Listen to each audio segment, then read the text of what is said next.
On to our post-screening talk. And okay, firstly, I would like to introduce the director, Minji Ma, joining us from Seoul. And yes, Minji graduated from the Department of Filmmaking at Korea National University of Art and completed her master's degree in documentary filmmaking there. And Family in the Bubble is her debut feature film, and it won the grand prize at the 2017 EBS International Documentary Festival. Thank you, Minji, and joining us from Seoul. Thank you. And the second speaker we have today, we have Dr. Peter Ko. Thank you for coming. And he is the assistant professor from Department of Geography, the Hong Kong University. And Peter received his BA and MA degrees in economics from Seoul National University and his PhD degree in geography from Michigan State University. And before his PhD training in the States, Peter was a staff journalist at Seoul Shinmun Daily, which is a major newspaper based in Seoul, covering urban issues and policy. Thank you, Peter, for coming all the way. And yeah. And actually, we welcome. If you have any questions, we'll have our Q&A at the end of a post-screening talk part.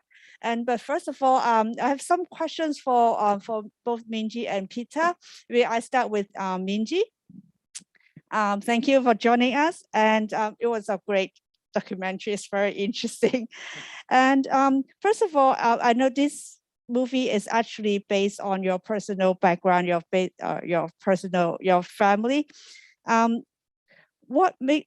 Why did you use your own family as a subject of your first feature documentary? Okay. So first, hello, all of you.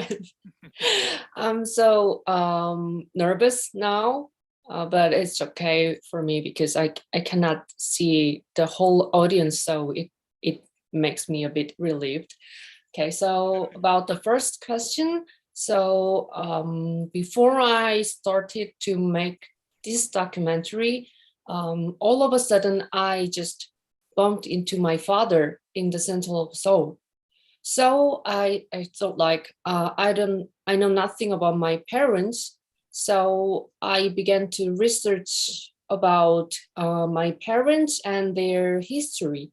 And I found out their history is connected to the macro history of Korean economy. So I studied more about that part. So I found out that it is just literally connected, especially to the 80s Korean government's construction business and also their initiatives. So I decided to make the documentary about that part. So how did you approach to your parents when you was telling them you want to film them? So how were they reacted?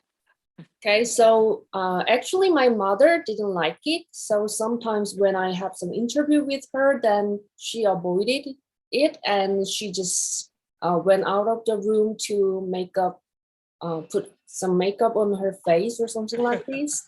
But my father, he didn't just care what I'm doing. So it was not that easy at first. Yeah, but my mother really didn't like it. Well, but seems she is quite enjoying the film at the end. Yeah, over time she enjoyed it, I guess. Great. So I'm sure they loved the film and they are very proud of you about winning the grand prize, right?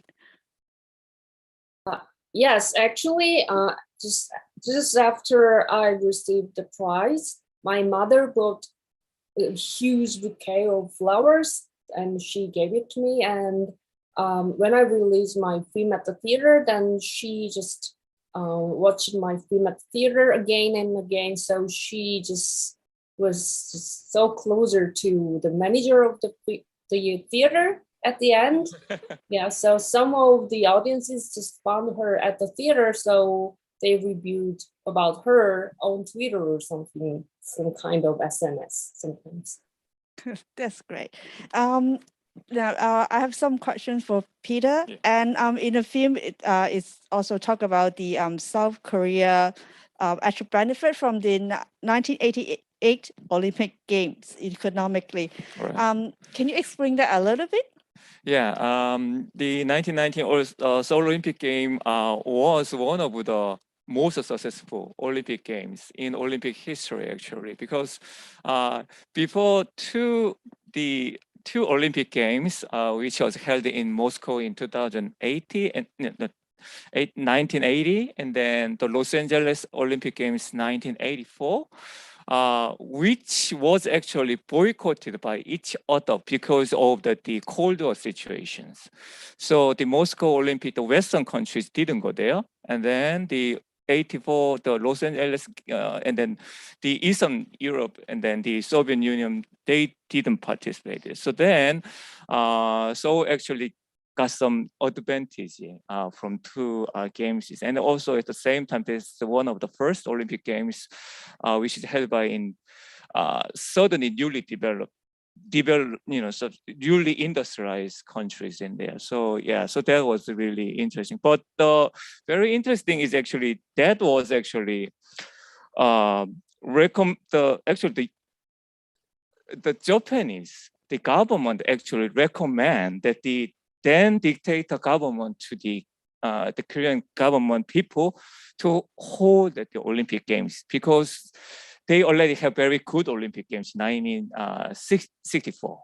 So they enjoyed lots of the benefit from the Olympic game. So then at the time, the Korean dictator government and then the Japanese right-wing government have some connection. So then Japanese government actually recommend to do that, and then they did.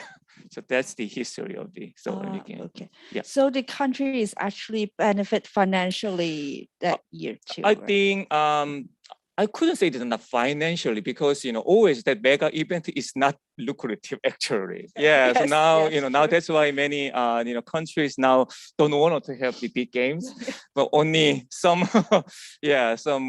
some other countries just want to do more. And so that's the one thing. But for the society, it was good moment for them to have everything be more modernized in their society. So they could have more subway lines, they could have more highways, and they also changed their systems better. So in that case, actually, it was really a great moment for the Korean government. And then at the same time, very funny thing is actually, that was originally designed that the authoritarian government have some rooms to have, share this kind of benefit to ordinary people, something like that. But eventually it ended with the democratic movement in 1987. So actually it speed up the Korea's democratic processes. Yeah. That's a very, and actually the 80s is very interesting period in Korea political history. Yeah. But that's another topic. Yeah. Hope we can have a chance to do that too. But and then how about the financial crisis in the South in the 90s? And it mentioned in the film Minji talk about that the President Kim Dae-jung's policy brings small business into bankruptcy. Can you explain that a little bit?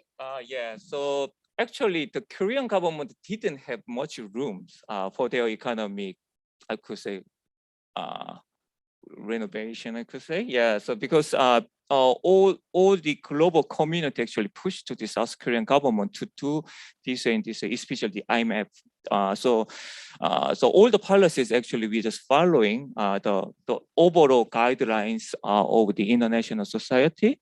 So that's why they need to have very strict financial the regulations for them. So that's why many just ordinary or small medium size of the business may have more harder impact for that. Yeah. Okay, I see.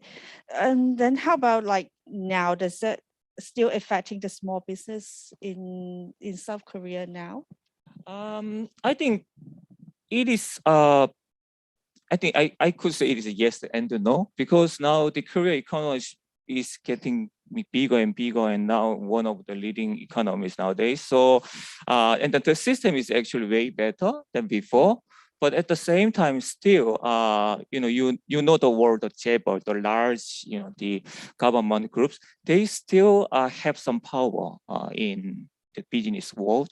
So still, the government and then the chaebol, the relation is more like important for overall Korea's economy. So in that sense, still small and medium companies still have a little weak position in their business. So, Yeah. so we can say is hard, is not easy for the small business to climb up to the top of the ladder. Can we say that? Yeah. So now this globalized this world, so they can do business all the countries, right? So they don't need to work with the government and chaebol anymore.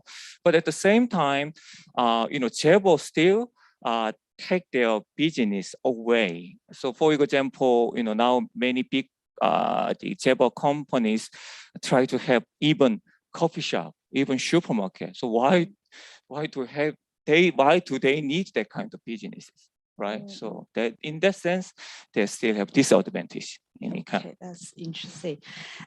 Okay, maybe I go back to Minji. And seems your family has been struggling with the money throughout your teenage period, and also and when you were in the university. How did that? How did you feel, and how did that affect you at that time? About the financial crisis in 1997, so actually it was not dealt with the younger age. So the older generations of like, it's done and we just got over everything. But the IMF financial crisis was quite huge problem to the younger generation when I was in the university. So I wanted to share that experience with other young people who experienced the same thing. And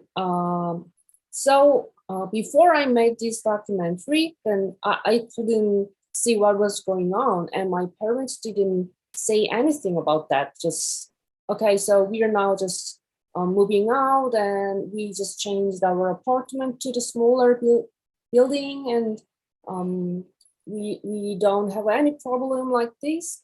Then all of the things happened then was so big things to me. So I was so shocked and I was surprised, but I didn't have just any idea about that. So when I went to the university, then I decided to research what was going on, what really happened to me. And I found out that it was not my dad's fault or my mother's fault, but it was connected to the bigger economic situation and the economic wave.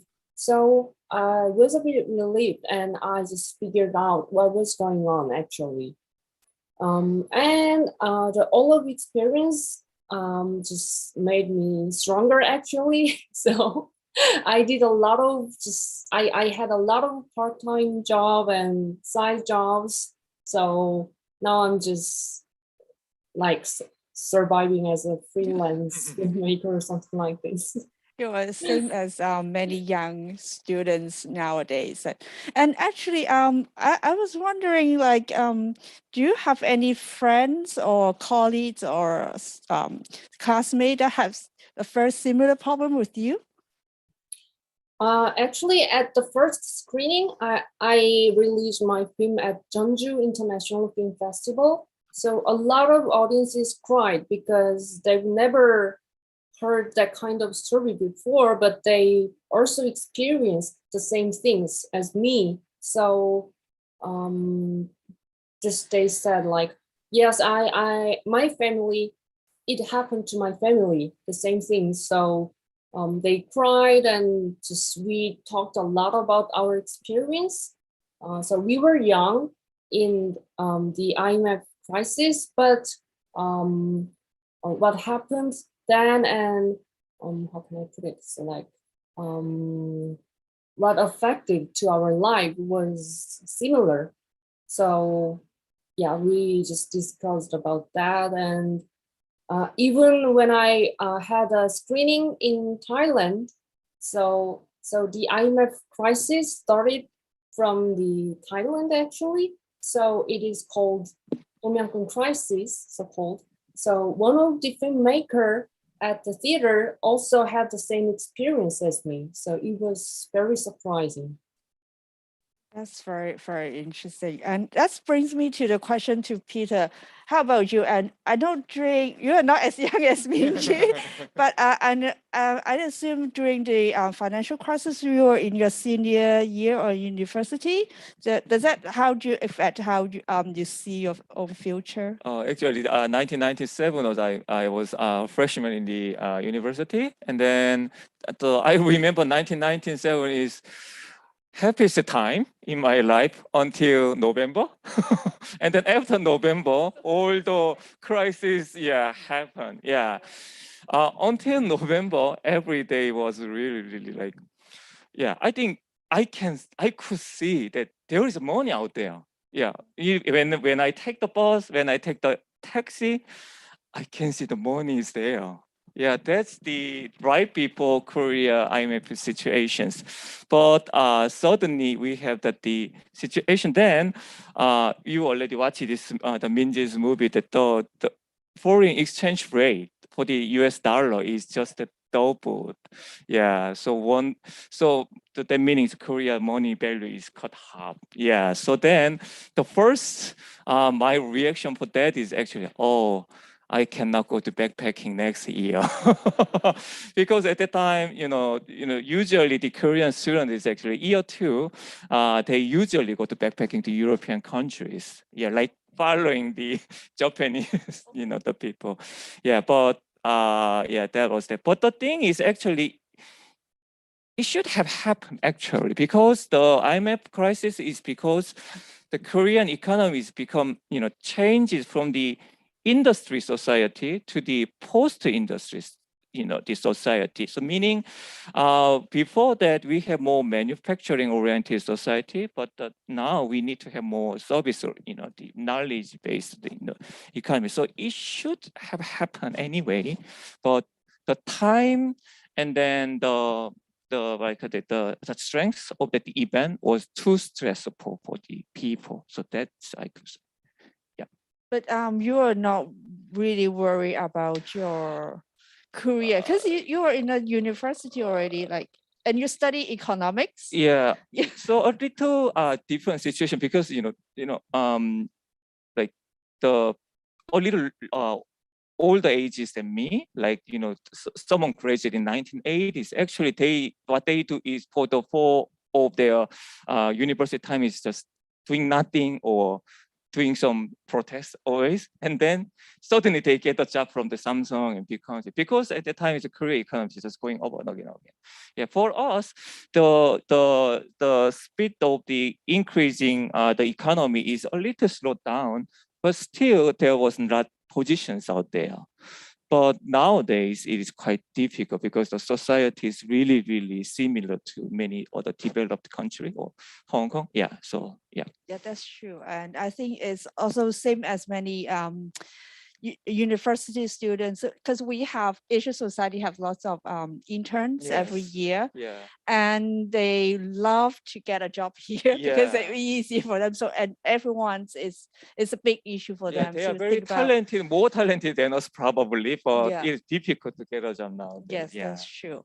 And since we have a question from the audience, maybe I come down to get you the mic. Okay.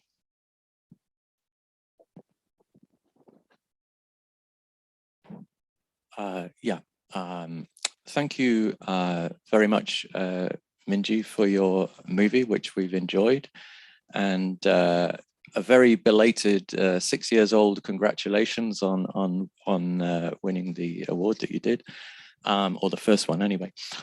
My question is, how did you when you made this movie, did you already expect or hope or plan for its internationalization? So we see from the end of the credits on the movie that it had Finnish involvement from Finland.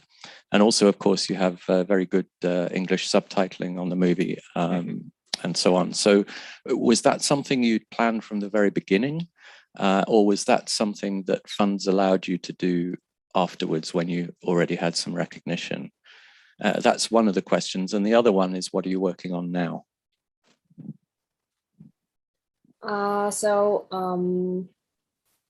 While I was making a documentary, I went to a lot of market to finish my funding. Then I met a Finnish broadcast commissioner, and he really liked the tone of the movie because it's a kind of black comedy or something like that. And Finnish film is well known for black comedy, so he really liked it. So he offered me to work with their co-production company. So my editor and my co-producer was Finnish, and the film was re-edited to 50 minutes version, and so it was aired on YLE, which is one of the Finnish broadcast. And also, actually, the film was also re-edited and re-versioned for NHK World. So I worked with the Japanese company too, because they also have the same experience, maybe like 10 years earlier than I experienced. So a lot of people really like my film because this kind of economic situation just happens like with the different range, different kind of changes, because it's a kind of big wave, like the economic big wave. So sometimes Finnish people experience the same thing like 30 years ago and 40 years ago. So they really have had the same experience as I did. Yeah, and also, you know, the Parasite which is Korean movie, and the translation was quite popular. Then I also worked with the Darcy Parkett, which is the same translator in the Parasite. So I think so you found out that part too. And now I'm working on my second documentary, which is about the sexual violence survivors. So I'm doing the workshop with them and I'm filming them. Sorry, can you say it again? What you're working on? So I'm making about documentary with the sexual violence survivors. So the title of the film is Grounding. So after the huge wave of Me Too movement, so there were a lot of survivors now. So I am just focusing on how they are dealing with their life after Me Too movement. So when will we able to see your second film? Any dates? Yeah, it's quite tricky question for me. Well, maybe in 2 years or 3 years. Hopefully we will bring it to we'll have a chance to screen it in Hong Kong too. Oh, thank you. Yes. Another questions from the audience? Thanks, Minji. I'm really looking forward to your the next documentary.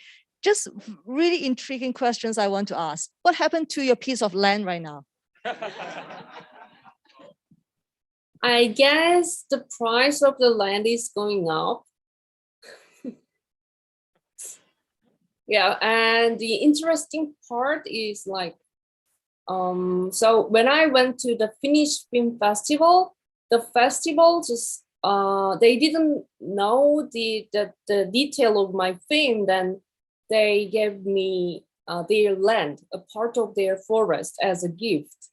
So it was also a funny experience because the land story is connected to my story.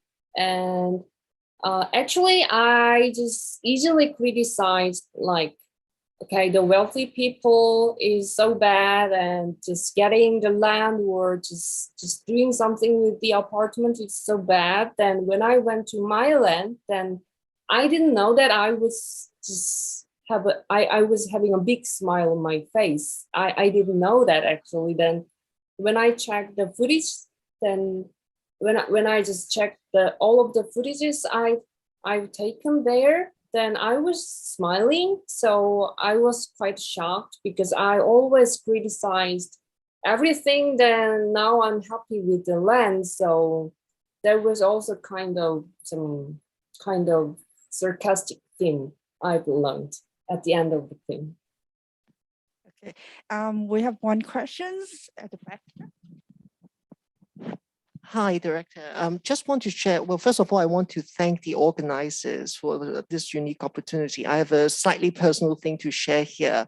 I'm a local, but I speak some Korean. And a few years ago, because of the recommendation of the YouTube algorithm, actually showed the director's interview with the 닷페이스 채널. 네, 로컬 사람인데 그 한국어를 좀 알아서 그 몇 년 전에 우연히 그 감독님과의 그 닷페이스 채널 인터뷰를 좀 봤는데 지금 드디어 이 다큐를 홍콩에 상영해서 아주 신기하다고 생각합니다.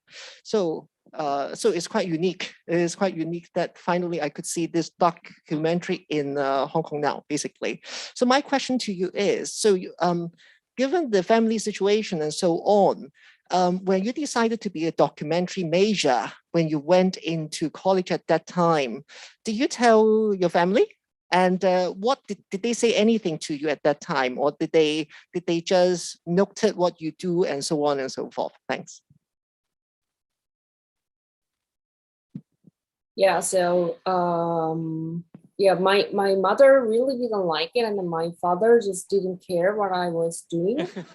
Yeah. Then over time, I filmed this documentary like for more than 2 years, so like about 3 years. So over time, they just participated to making this documentary too.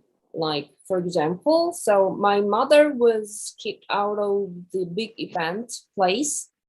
Then it was like it was one of my mother's idea because back then I went to Canada to participate in the Canadian Documentary Film Festival, and I just went back to Korea. So I was just in sleep. I was asleep. Then in the morning, my mother just woke me up like, "Hey, Minji, we need to film this scene together." So we went together there, and we didn't expect, like, my mother was kicked out of that event place, but just she was. So I was a bit sad, but she seemed like a bit enjoyed film, and my father also really enjoyed going out with me together because, like, in the first scene I bumped into my father in the center of the Seoul. Then we really just didn't like each other. Like, I didn't know his phone number then.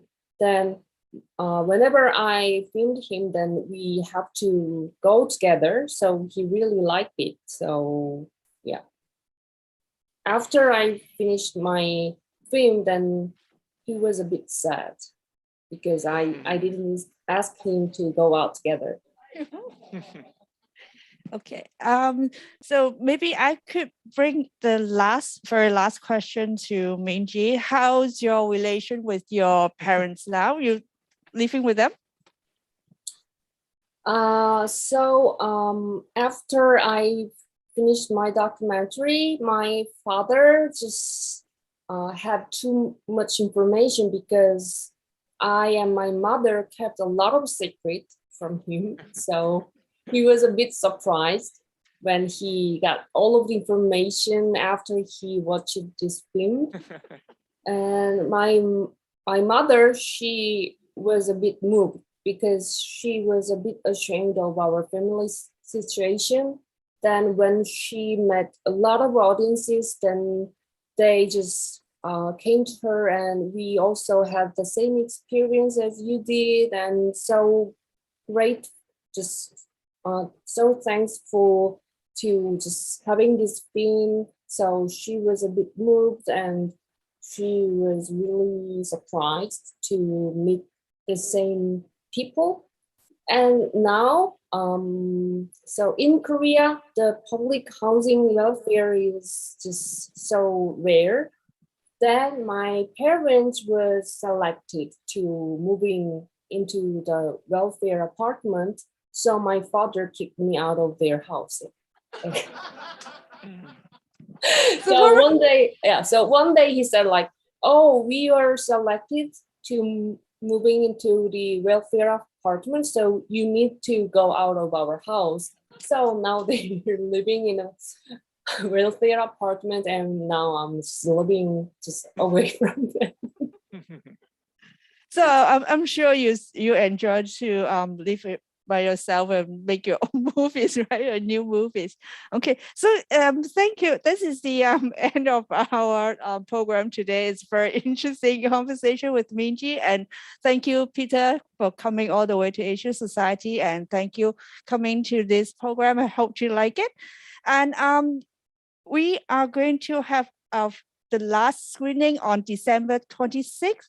We're going to show Minari. And yes, hope everyone is welcome to enjoy. And also thank you to Yang Wong Sun Foundation again to make this program happen. And hope we'll see you next month. Thank you. Thank you, Minji.